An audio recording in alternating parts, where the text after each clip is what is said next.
မင်္ဂလာပါ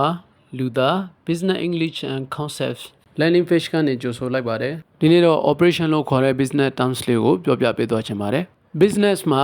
operation ကိုအဓိပ္ပာယ်ဖွင့်မယ်ဆိုလို့ရှိရင်လုပ်ငန်းလည်ပတ်လှုပ်ရှားမှုပေါ့ဥပမာအားဖြင့်စားတောက်ဆိုင်တဲ့ဆိုင်ဆိုလို့ရှိရင်အဲ့ဒီဆိုင်မှာ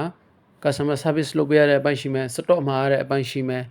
ရှက်ပြောရတဲ့အပိုင်းရှိမယ်အရေးဖြော်ပေးရတဲ့အပိုင်းတွေရှိမယ်အဲ့လိုမျိုးတစ်ခုနဲ့တစ်ခုရှိတ်ဆက်ပြီးတော့အရေးသွေးရှိတဲ့ဝန်ဆောင်မှုတစ်ခုထွက်လာအောင်အရေးသွေးရှိတဲ့အစားအစာတစ်ခုရလာအောင်လုပ်နေကြတာဒီ operation ပဲအဲ့တော့ဆိုင်စဖွင့်တဲ့အချိန်ကနေ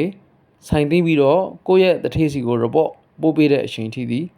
ဒါတစ်နေ့တာရဲ့ operation ပဲအဲ့တော့ဈေးများများရောင်းရတယ်အဲ့ဒါ customer တွေစိတ်ကျဉ်တဲ့မှုရှိတယ်ဒါတွေဒီဝန်ထမ်းတွေရဲ့လုပ်အားဒီ operation ရဲ့စွမ်းအားပဲ Operation is the internet engine that powers your business ပြောချင်တာဗာလဲဆိုတော့ operation ဆိုတာကိုယ်လုပ်ငန်းကိုအဓိကစွမ်းအားပေးဖို့အတွက်အတွင်းပိုင်းမှာလေပတ်နေတဲ့ရန်တရားတစ်ခုပဲအဆုံးထိနားထောင်ပေးတဲ့အတွက်အားလုံးကိုကျေးဇူးတင်ပါတယ်နောက်နေ့ဗီဒီယိုမှာ process ဆိုတဲ့အကြောင်းကိုတင်ပြဆွေးနွေးပေးတော့ပါမယ်